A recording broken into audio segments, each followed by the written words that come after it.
Hello everyone.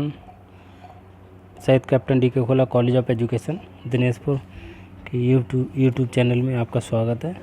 छात्रों, आज हम अध्ययन करेंगे कंट्रोलिंग के बारे में, नियंत्रण। पिछली वीडियो के माध्यम से हमने पढ़ा मैनेजमेंट प्रोसेस के बारे में हम अध्ययन कर रहे थे। तो उसके 4 स्टेप बताए थे मैंने आपको: planning, organisation, directing and controlling. ठीक है, तो 3 स्टेप हम पढ़ चुके हैं, अध्ययन कर चुके हैं। नेक्स्ट लास्ट है ये कंट्रोलिंग, नियंत्रण। तो कंट्रोलिंग के बारे में, कंट्रोल करना, इसके बारे में तो जानकारी सभी लोगों को होगी, बट कंट्रोलिंग होती क्या है, नियंत्रण क्या होता है, कंट्रोल करना होता क्या है, उसमें उसके कार्य क्या क्या होते हैं, और इसमें कंट्रोल करते समय किन किन बातों का ध्यान रखना चाहिए, इस चीज़ का, इन सभी बातों के बारे में, तथ्यों के बारे में हम विस्तार पूर्वक आज अध्ययन करेंगे। इसका जो है मुख्य रोल होता है, मुख्य भूमिका होती है किसी संस्थान में, किसी स्कूल में कार्यों को सफलता प्रदान करने में। ठीक है छात्रों, इसका जो अर्थ है, अभिप्राय है, उस शक्ति से होता है जैसे प्रशासन संबंधी कार्य प्रणालियाँ हैं, गतिविधियाँ हैं, कार्य हैं तथा योजनाएं प्लानिंग को अपने कंट्रोल में रखती है। वहाँ का ये किसी विद्यालय की हम बात करें, स्कूल के संस्थान की बात करें, वहाँ का प्रशासन हमेशा इस प्रयत्न में रहता है कि संगठन का जो कार्य योजना है, उसकी जो प्लानिंग है, उसके अनुसार कार्य हो रहा है या नहीं हो रहा है। यदि नहीं हो रहा है तो क्यों नहीं हो रहा है, इसके पीछे क्या रीज़न है, क्या कारण है। इसलिए नियंत्रण जो शक्ति है, उसके बिना सबका हित संभव नहीं है एवं कार्य सफलता भी संदिग्ध रहती है। कंट्रोल शक्ति के बिना, जो कंट्रोलिंग पावर होती है, उसके बिना सबका हित संभव नहीं है एवं कार्य सफलता भी संदिग्ध रहती है। कंट्रोल के द्वारा ही कीमतें कम रहती हैं, उत्पादन में वृद्धि होती है, कार्यकर्ताओं का विकास होता है एवं गुणात्मकता को बनाए रखने में सफलता मिलती है। शैक्षिक क्षेत्र में मानवीय एवं भौतिक दोनों प्रकार के साधनों के नियंत्रण के अभाव में शिक्षा दिशाहीन हो सकती है। स्कूल में मैंने पहले अभी बताया कि ऑर्गेनाइजेशन में मुख्य रूप से दो तथ्य रहते हैं। कौन कौन से? एक तो मानवीय और दूसरा भौतिक। मानवीय में सारे वर्कर्स, स्टूडेंट, टीचर, सभी लोग आ गए, इन्वॉल्व होते हैं फिजिकली में। भौतिक में जो रहते हैं बिल्डिंग, ग्राउंड, ये सारी चीज़ें, तो इनको कंट्रोल करना भी अति आवश्यक होता है। अगर हम बात करें शिक्षण उद्देश्यों को कैसे प्राप्त किया जाता है, तो कंट्रोल के बिना शिक्षण उद्देश्यों की प्राप्ति भी संभव नहीं है। एक अच्छा टीचर तैयार करना, एक अच्छी ट्रेनिंग देना, ठीक है, या सुचारू रूप से किसी कार्य को कराना प्रॉपर तरीके से, तो उसके लिए कंट्रोल की आवश्यकता होती है, डिसिप्लिन की आवश्यकता होती है। अभी बहुत बड़ा एग्जाम्पल है हमारे सामने, वैश्विक जो महामारी है अभी कोविड-19 के बारे में आप देख ही रहे हो कि लॉकडाउन, ये एक तरीके से कंट्रोल ही तो है। देश के मुखिया के द्वारा देश में जो कंट्रोलिंग हो रही है, उससे कहीं ना कहीं जो महामारी है कोरोना, इसको कंट्रोल में किया जा रहा है। सपोज दैट अगर ये कंट्रोलिंग पावर नहीं होती, इस पर नियंत्रण नहीं किया जाता, लॉकडाउन जैसे नियमों को नहीं किया जाता, लॉकडाउन नहीं किया जाता, तो क्या होता? तो स्थिति बहुत ज़्यादा दयनीय होती। ये सब आप लोग जानते हैं, अवगत हैं इस चीज़ से, है ना छात्रों? तो यही कंट्रोल है। इसके द्वारा ही कीमत वगैरह जो होती हैं वो भी कंट्रोल में रहती हैं। अगर हम शैक्षिक क्षेत्र में बात करें, मानवीय भौतिक दोनों प्रकार के साधनों को हमने बात करी है अभी, अगर इन लोगों इस पे कंट्रोल नहीं किया जाए तो जो शिक्षा है दिशाहीन हो जाएगी। फॉर एग्जांपल, एक संस्थान में स्टूडेंट्स, टीचर, सभी लोग हैं, ठीक है। अगर स्टूडेंट पे कंट्रोलिंग ना हो, कंट्रोल में नहीं रखा जाए तो क्या होगा? तो क्या वहाँ पर आज की स्थिति आप ये देखते हैं कि कॉलेजों में एक समय वो था कि कॉलेज में हायर एजुकेशन में मैक्सिमम देखने को मिलता है कि नेतागिरी होती रहती है। इंटर किया, आजकल के छात्र इंटर किया, 12th करने के बाद ग्रेजुएशन में जब प्रवेश लेते हैं, एडमिशन लेते हैं, तो वो मतलब ये सोचने लगते हैं हमने पता नहीं क्या कर लिया हो। हाई स्कूल पास करने के बाद ही सोचते हैं पता नहीं क्या कर लिया, कितनी बड़ी क्वालिफिकेशन ले लिए। बीए में एडमिशन लेने के बाद नेतागिरी करना स्टार्ट कर देते हैं। ये अनडिसिप्लिन का ही इसका ही उदाहरण है। कंट्रोलिंग कहीं ना कहीं कम है। जिन कॉलेजों में, जिन संस्थानों में कंट्रोलिंग अच्छी है, वहाँ पर ये सारी चीज़ें देखने को नहीं मिलती हैं। हम बात करें माली की, अगर माली पे कंट्रोल नहीं किया जाए, उसको एक कार्य प्रणाली के अंतर्गत ये नहीं सौंपा जाए कि आपको ये कार्य करना है, इस तरीके से उस पर कंट्रोल नहीं किया जाए, हाई अथॉरिटी के द्वारा वो नहीं देखे कौन सा पौधा सूख रहा है, नहीं सूख रहा है, सफाई हो रही है, नहीं हो रही है ना, इन चीज़ों को, तो क्या होगा? स्थिति ज़्यादा ख़राब हो जाएगी। अगर हम माली की बात करें, माली अपना वर्क सही से नहीं कर रहा है, जिम्मेदारी के साथ नहीं कर रहा है, तो ग्राउंड में घास बहुत बड़ी हो जाएगी, है ना, पेड़ मतलब उनकी कटाई छटाई नहीं होगी। तो ये सारी चीज़ें हैं। स्वीपर का वर्क है, सफाई करना, अगर उस पर कंट्रोल नहीं किया जाए तो सफाई आज कर दिया, 4 दिन में आदमी किया, तो एक दिन क्या होगा? सब आना बंद, बहुत ज़्यादा स्थिति दयनीय हो जाएगी। इसलिए कंट्रोलिंग की आवश्यकता होती है, ठीक है। और यही कंट्रोल है, ये कंट्रोलिंग है। शिक्षा की हम बात करें तो वो दिशाहीन हो सकती है, लक्ष्यहीन हो सकती है। इस प्रकार की संस्था की गतिविधियाँ उन्नति हेतु कार्यकर्ताओं की कार्य क्षमता का मापन कंट्रोल की प्रक्रिया द्वारा ही संभव होता है। इसको कुछ लोगों ने, कुछ विद्वानों ने परिभाषित भी किया है। पहली डेफिनेशंस है, परिभाषा, मैरी कशिंग नील्स, इन्होंने कहा है कि नियंत्रण संगठन की निर्देशित क्रियाओं, निश्चित उद्देश्यों अथवा एक समूह के प्रति एक संतुलन बनाना है।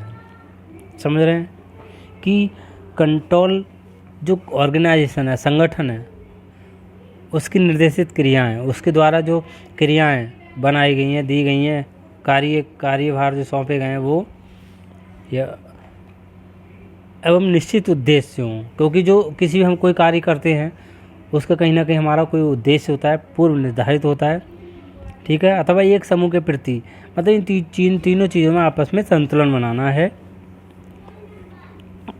Control is to make balance toward directed activities of the organisation toward a definite aim or a group of them।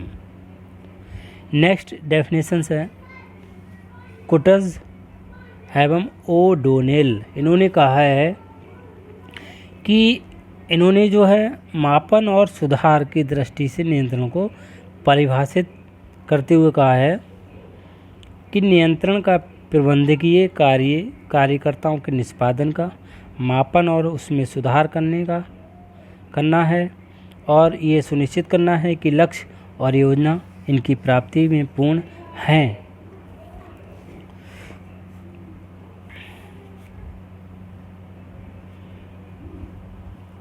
Next परिभाषा दी है जे.बी. सीयर्स, इन्होंने कहा है कोई भी जब तक संबंधित व्यक्तियों, वस्तुओं अथवा लक्ष्यों पर भली प्रकार कंट्रोल यानी नियंत्रण न कर ले तब तक वह किसी क्रिया के संबंध में निर्देशन नहीं दे सकता।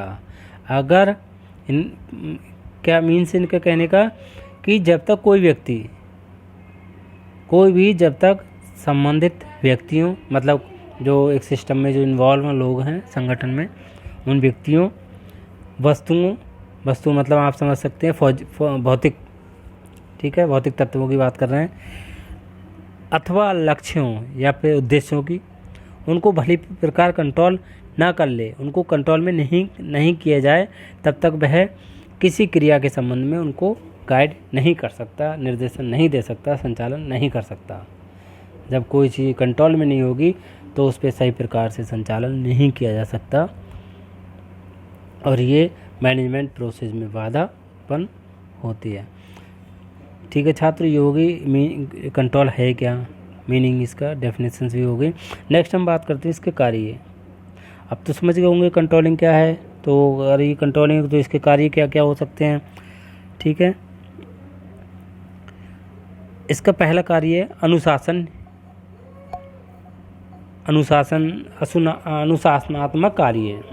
डिसिप्लिन से संबंधित जो कार्य है, देखिए डिसिप्लिन, कंट्रोल से ही डिसिप्लिन उत्पन्न होता है और डिसिप्लिन होता है, किया जा सकता है। और देखिए कई बार मैं चर्चा करता हूँ क्लास में भी डिसिप्लिन कि आज एक अच्छा शिक्षक, कोई भी टीचर कुछ भी कैसी पढ़ा रहा है, अगर क्लास में उसके कंट्रोल है, डिसिप्लिन में है क्लास, तो बाहर का व्यक्ति अगर क्लास से कोई बाहर भी सुन रहा है या निकल के जा रहा है तो उसे लगेगा कि हाँ कि टीचर कुछ अच्छा पढ़ा रहा होगा, या फिर ये एक तरीके से ऐसा एग्जाम्पल है कि हाँ कहीं ना कहीं बच्चे कंट्रोल में हैं टीचर के। दूसरा, प्रगति का आधार भी अनुशासन ही है। एक डिसिप्लिन अगर जहाँ पर होगा वहाँ पर प्रगति भी होगी, विकास भी होगा। डिसिप्लिन एक ऐसे वातावरण का निर्माण करता है जिसमें रहकर कार्यकर्ता उत्साहित होता है और उद्देश्य प्राप्ति की ओर अग्रसर होता है, यानी उद्देश्यों को प्राप्त करने में आगे बढ़ता है। अतः डिसिप्लिन को बनाए रखने के लिए कंट्रोल आवश्यक है, नियंत्रण आवश्यक है। बिना कंट्रोल के, बिना नियंत्रण के डिसिप्लिन संभव ही नहीं है। किसी अगर संस्था की बात करें तो उसमें अनुशासन स्थापना हेतु कंट्रोल की आवश्यकता होती है। इससे ईमानदारी को बढ़ावा मिलता है, बेईमानी में कमी आती है। ठीक है, यानी वही नैतिकता अनैतिकता आप कह सकते हैं कि जो गलत काम हो रहा है वो रुक सकते हैं, कोई गलत कार्य हो रहा है, गलती हो रही है, कमी हो रही है, उस कमी को सुधारा जा सकता है। इसमें कहीं ना कहीं कंट्रोल का मुख्य रोल होता है, इसका मुख्य कार्य होता है। ठीक है, डिसिप्लिन से संबंधित जो कार्य होता है वो कंट्रोल का ही होता है। कंट्रोल अगर होगा, कंट्रोलिंग पावर अच्छी होगी तो डिसिप्लिन भी अच्छा होगा। नेक्स्ट है समन्वय संबंधी कार्य, कोऑर्डिनेशन। देखिए कोऑर्डिनेशन की हम बात करते हैं, कोऑर्डिनेशन भी कहीं ना कहीं कंट्रोल पर निर्भर करता है। इसका आधार, इसका बेस जो है कंट्रोल ही है, नियंत्रण। इससे संगठन के यानी ऑर्गेनाइजेशन के विभिन्न कार्यों में, विभिन्न क्रियाओं में समन्वय स्थापित होता है, यानी कोऑर्डिनेशन स्थापित होता है। कोऑर्डिनेशन से प्रेम, सहयोग, निष्ठा एवं आपसी तालमेल में वृद्धि होती है और आपस में बढ़ने वाले प्रत्येक प्रकार के तनाव को भी कम किया जा सकता है। ठीक है, ये एवं नई दिशा भी दी जा सकती है, नई दिशा भी प्रदान की जा सकती है, नई दिशा मिलती है। ठीक है, यानी कंट्रोल से ही डिसिप्लिन होगा, डिसिप्लिन से कोऑर्डिनेशन होगा, कोऑर्डिनेशन से तनाव को कम किया जा सकता है। एक नई दिशा, उत्पादन की नई दिशा, विकास की नई दिशा भी प्रदान की जा सकती है। नेक्स्ट है उत्तरदायित्व वितरण का सही ज्ञान। उत्तरदायित्व जो जिम्मेदारियाँ होती हैं उनका वितरण करना, अलग अलग कार्यभार सौंपना, उसका सही ज्ञान होना अति आवश्यक है। तो संगठन में कार्य और उत्तरदायित्व का वितरण सही है अथवा नहीं, इसका ज्ञान कंट्रोल द्वारा सुगमता से हो जाता है। अधिकृतों द्वारा निर्धारित उत्तरदायित्वों का भली प्रकार वितरण, डिस्ट्रीब्यूशन एवं प्रशासन का उचित ज्ञान नियंत्रण प्रक्रिया द्वारा संभव है। इसके साथ ही कार्यकर्ता जो होते हैं वे अपने, जो वर्कर्स होते हैं कार्यकर्ता, वे अपने उत्तरदायित्व का, अपनी जिम्मेदारियों का निर्वाह किस प्रकार करते हैं, कितना करते हैं, कितनी निष्ठा से करते हैं, ये सब जानकारी सफल कंट्रोल से संभव है, सफल एक अच्छे नियंत्रण से संभव है। इससे ही पता लगाया जा सकता है इन सभी बातों का। इस ज्ञान से ही कार्यकर्ता की कमी को दूर करने में सहायता मिलती है और उसमें समय रहते सुधार भी किया जा सकता है, कोई कमी है तो उसको सुधारा जा सकता है, बट कंट्रोल अगर है तो। नेक्स्ट है, वैसे बहुत सारे कार्य हैं। नेक्स्ट है भावी योजना निर्माण संबंधी कार्य। फ्यूचर जो प्लानिंग होती है उसका निर्माण करने से संबंधित कार्य है। कंट्रोल जो है भविष्य के लिए बनने वाली योजनाओं के लिए आधार प्रदान करता है एवं संगठन की सूचनाएं और जो तथ्य होते हैं, ठीक है, डेटा होता है, उसके संग्रह में कंट्रोल द्वारा सहायता मिलती है, ठीक है, नियंत्रण द्वारा सहायता मिलती है। इन सूचनाओं के आधार पर नई योजना का निर्माण फ्यूचर के लिए लाभप्रद हो सकता है। इसलिए जो भावी योजनाएं होती हैं वो निर्माण में यानी फ्यूचर जो प्लानिंग में या फ्यूचर प्लानिंग के निर्माण में कंट्रोल की, नियंत्रण की विशेष महत्वपूर्ण भूमिका होती है।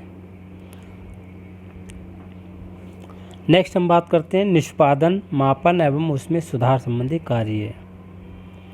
निष्पादन मीन्स अचीवमेंट, उपलब्धि। तो कंट्रोल का जो महत्वपूर्ण कार्य है, कार्यकर्ताओं के अचीवमेंट का मापन करना है।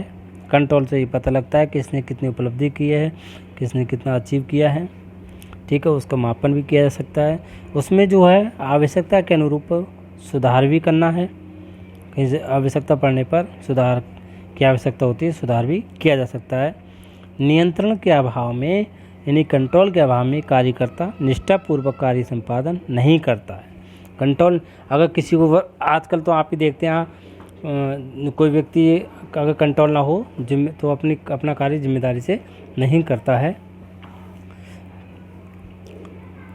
अगर जहाँ पर कोई व्यक्ति इस प्रकार अपनी जिम्मेदारी के साथ उत्तरदायित्वों का निर्वाह सही प्रकार निष्ठापूर्वक नहीं करता है, तब क्या होता है, फलस्वरूप जो उद्देश्य हैं उनकी प्राप्ति में कठिनाई आती है। अतः उद्देश्य प्राप्ति हेतु नियंत्रण द्वारा उपलब्धि का मापन किया जाता है।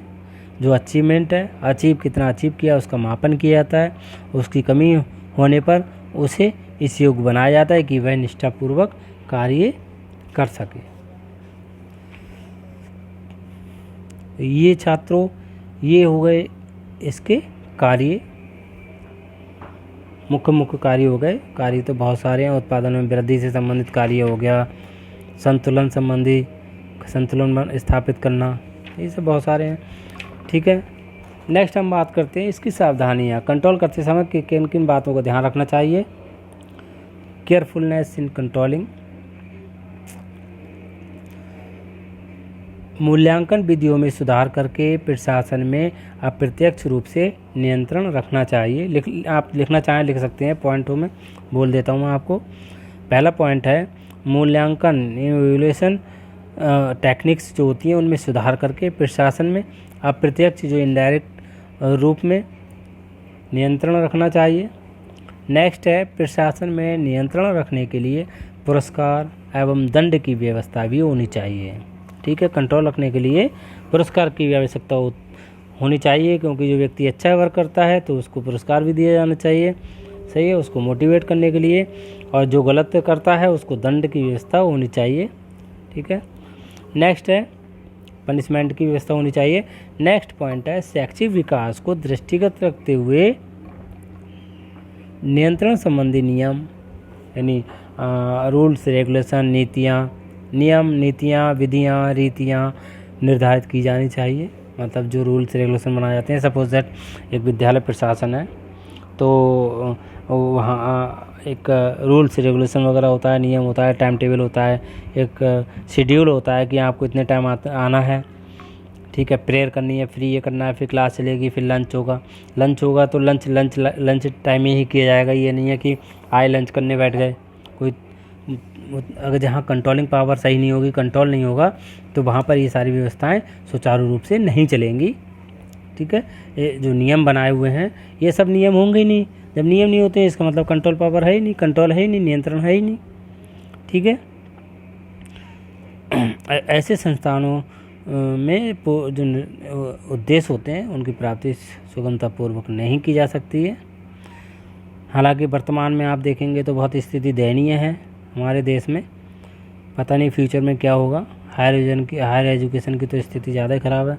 नेक्स्ट हम बात करते हैं, पॉइंट है नियंत्रण के लक्ष्य पूर्व निर्धारित होने चाहिए और उनमें आवश्यकता के अनुरूप परिवर्तन भी किया जाना चाहिए। यानी जिस उद्देश्य से हम जो कार्य कर रहे हैं, जो कंट्रोल कर रहे हैं, नियंत्रण कर रहे हैं, उसके जो उद्देश्य हैं वो पूर्व निर्धारित हों, पहले से निर्धारित हों। ठीक है, पहले से क्लियर हों और ऐसे हों कि अगर आवश्यकता पड़ने पर उनमें कुछ चेंजेस भी किए जा सकते हों। नेक्स्ट है योजना यानी प्लानिंग की क्रियान्वयन के प्रारंभ और अंत में नियंत्रण शक्ति का कठोरता से पालन होना चाहिए।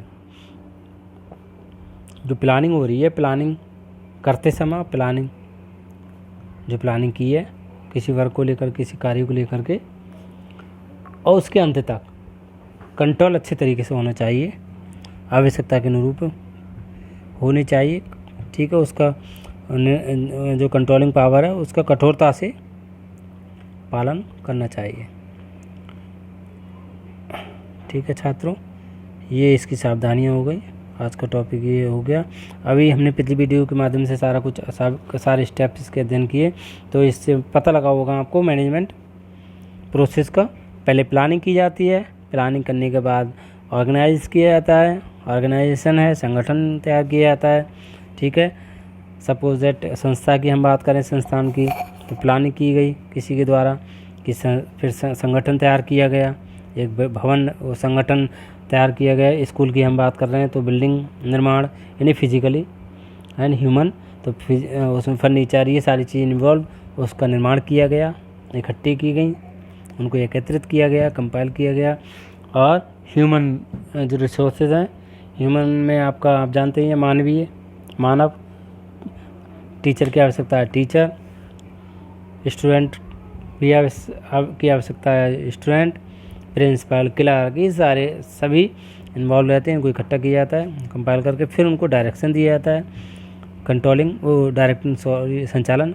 ठीक है, संचालन किया जाता है और फिर उस पर कंट्रोलिंग भी की जाती है। ये इस तरीके से ये जो पूरी प्रक्रिया है वो मैनेजमेंट प्रक्रिया कहलाती है। ठीक है छात्रों, थैंक यू।